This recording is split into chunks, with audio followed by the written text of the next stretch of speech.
I was checking out the book Pythonic Programming the other day and thought, why not share my experiences and let you know what I personally think about this book. So I will showcase the book, its structure, and give you my 2 cents in the end. Hi, I'm Johannes Frey, but you can simply call me Joe, and for those of you who don't know me, I've been working as a software engineer for more than 15 years, and I'm here to share the few little things that I picked up along the way. First of all, this video isn't sponsored or anything. I bought this book myself with my own money from the Pragmatic Programmer shop. So be assured that all the opinions are my own. You might ask, you just told me in the intro that you've been working in software engineering for over 15 years. Why did you even buy this book? The reason for that is quite simple. It never hurts to learn and to check out new things.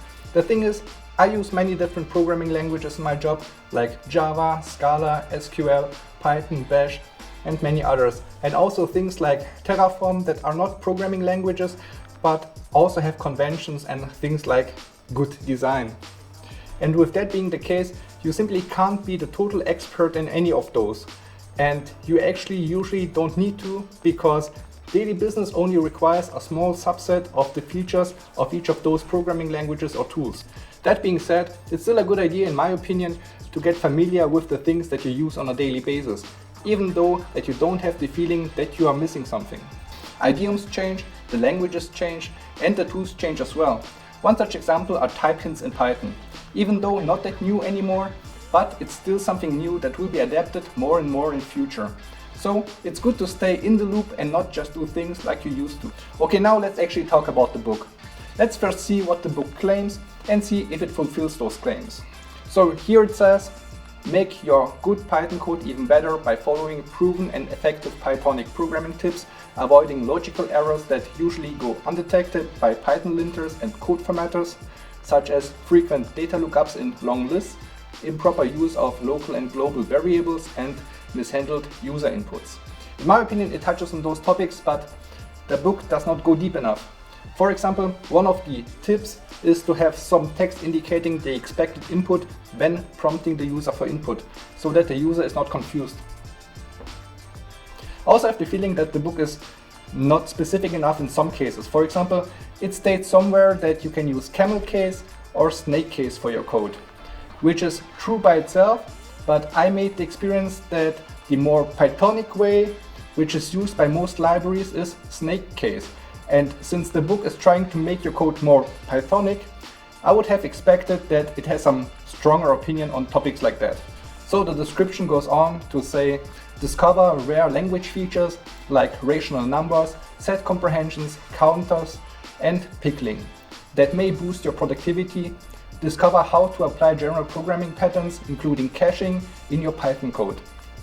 Become a better than average Python programmer and develop self-documented, maintainable, and easy to understand programs that are fast to run and hard to break. I wouldn't count set comprehensions and pickling a rare language feature, but maybe that's just me. The theme from what I said earlier kind of continues with those claims. Yeah, that stuff is touched upon, but again, in not much depth. Okay, so much for now about the claims. I will pick that up again in my 2 cents. Let's quickly talk about the structure of the book. This book isn't your typical programming book that teaches you a programming language from beginning to end. It's more a collection of tips that are supposed to help you write more Pythonic code. And Pythonic means good and clean code following Python best practices. There are 100 tips contained in this book, grouped in 6 sections, which are documentation tips, general tips, data types and data structure tips, function tips, performance tips, and safety tips.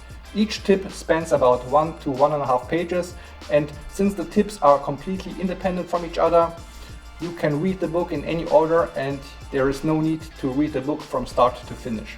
My expectation was to get a better understanding of the current best practices used in Python development by people who develop Python 90 to 100% of their time, unlike me. And I have to say that this book did not fulfill those expectations. The tips are often so general that they can be applied to anything and nothing. It simply does not go deep enough.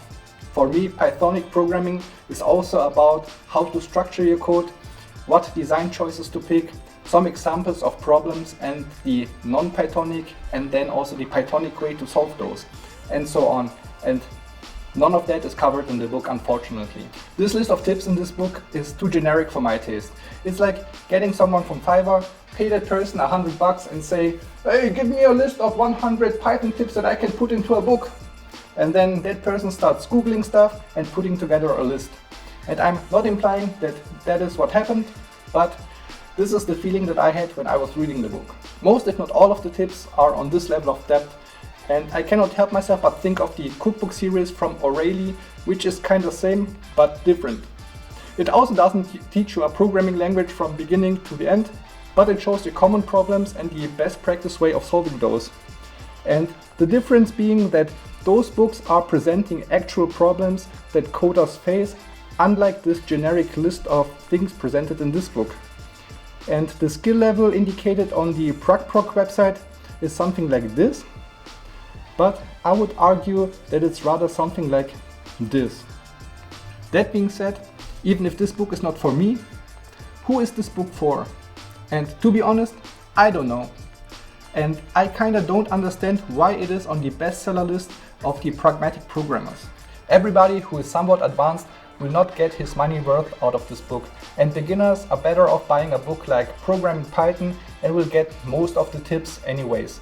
And the others that might not be in there, they probably don't really matter for beginners. I really would have wished for more depth in this book. I hope you liked this video and this book review. If you have this book, please share your experience with me down in the comments. If you liked this video and got some value out of it, it would be super awesome if you could go completely insane on that like button. This would really help me out. Also, if you are interested in Python, maybe you want to check out this video about unit testing in Python, which should be somewhere here or here. So, thank you very much and see you in the next video.